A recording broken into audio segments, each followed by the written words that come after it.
महाराष्ट्रामध्ये कथित लव जिहाद विरोधी कायद्यासाठी महायुती सरकारनं पावलं उचलण्यास सुरुवात केली आहे।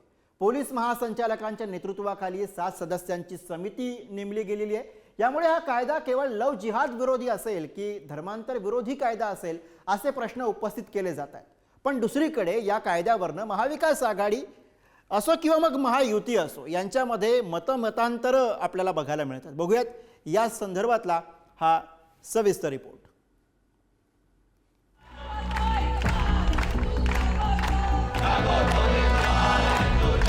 हिंदू आणि मुस्लिम एकत्र आले की त्याला लव जिहाद म्हणणं या मताशी समोर नाही। खोटं बोलून खोटी आयडेंटिटी तयार करून फसवणूक करून असं जे चाललेलं आहे हे मात्र योग्य नाही आहे।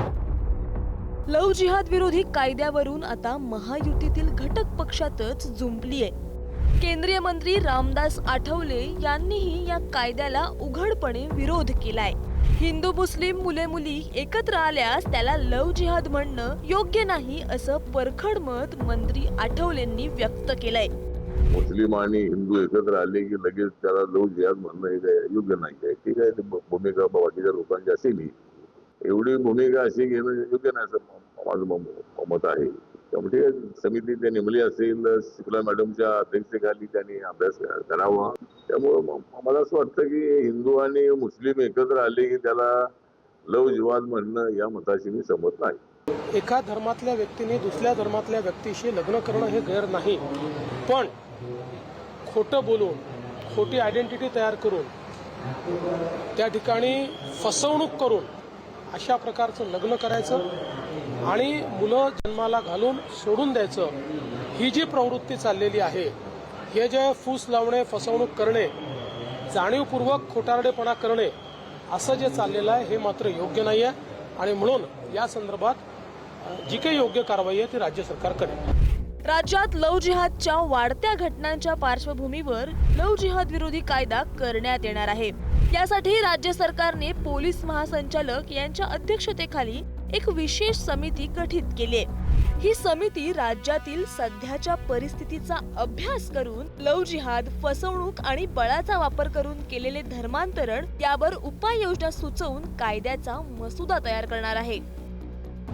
कसा असेल लव जिहाद विरोधी कायदा? मुलीचा धर्म बदलण्याच्या उद्देशाने केलेला विवाह रद्द होणार, 10 वर्षांपर्यंत तुरुंगवासाची शिक्षा, जबरदस्तीने धर्मांतर केल्यास 1 ते 5 वर्षांचा तुरुंगवास, सामूहिक धर्मांतर करणाऱ्या संस्थांना 3 ते 10 वर्षांचा तुरुंगवास, लग्नानंतर धर्म बदलायचा असेल तर 2 महिने आधी अर्ज बंधनकारक। हे बघा, लव जिहाद हे प्रकरण जे आहे अत्यंत गंभीरतेने सरकारने घेतलेलं आहे आणि दरवेळेला ते प्रकरण घडताना त्या मुलींचा कुठेही तपास लागलेला नाही। म्हणून आता हा लव जिहादचा एक नवीन कायदा आणायचा सरकारचा मानस जरूर आहे। त्यासाठी अनेक पक्षांच्या लोकांनी सुद्धा मागणी केलेली आहे। म्हणून हा कायदा मला वाटतं या येणाऱ्या अधिवेशनामध्ये अस्तित्वात येईल। ठीक आहे, सध्याचे सत्ताधारी आहेत आणि लव जिहादला आमचा सर्वांचाच विरोध आहे। त्यामुळे कायदा करायचा तर सर्व समावेशक कायदा करत असेल तर आमची त्यांना काही हरकत नाहीये।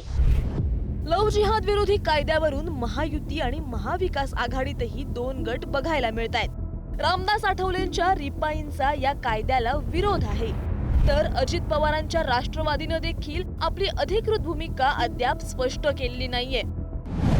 लव जिहाद विरोधी कायदा बाजूनं भाजप आणि शिंदेची शिवसेना, विरोधात समाजवादी पार्टी, काँग्रेस, शरद पवारांची राष्ट्रवादी आणि रिपाई आठवले गट, भूमिका अस्पष्ट राष्ट्रवादी आणि ठाकरेंची शिवसेना। माझं स्वतःचं मत आहे, कोणी कुणाशी लग्न करायचं किंवा प्रेम करायचं हे संविधानाच्या चौकटीत प्रत्येकाला तो अधिकार आहे। त्याच्यामुळे असे काही विषय आज राज्यासमोर आणि देशासमोर खूप मोठी आव्हानं आहेत। भारतीय संविधानामध्ये सज्ञान मुला मुलींनी कोणाशी लग्न करावं हा ज्याचा त्याचा निर्णय आणि अधिकार आहे असं सांगितलेलं आहे। उद्या चालून आज 2 धर्माच्या विवाहांना मान्यता देण्याच्या संदर्भामध्ये आज कांगावा होत आहे, राजकीय ध्रुवीकरण होईल, 2 समाज जे वेगवेगळे कसे होतील त्याच्यातून आपली पोळी कशी शेकता येईल असा त्यांचा सगळा प्रयत्न आहे। त्यामध्ये खोटा काय ते यदि एक जातीविशेषचे लोकांना एक अन्य जातीचे लोकांवर लव जिहादचे केसेस करता तर त्यांच्यावर अंकुश आणण्यासाठी आता कानून नाही आहे। लव जिहादमध्ये काही शब्द CRPC मध्ये नाही आहे, तर ते त्याने कोई आपण केस पण लव जिहादच्या नावावर काही केस होत नाही, म्हणून ते समिती गठीत केली आहे, ते योग्य निर्णय करतील. देखिए, मुल्क कानून से चलेगा, संविधान से चलेगा. इस मुल्क में कानून बन चुका है, उसने सारी रूपरेखा तय कर लिया है कि 18 साल की उम्र के बाद कोई भी आदमी अपनी मर्जी से किसी धर्म में शादी कर सकता है. लेकिन मेरा कहना यह है कि लव जिहाद नाम की कोई चीज़ है ही नहीं है.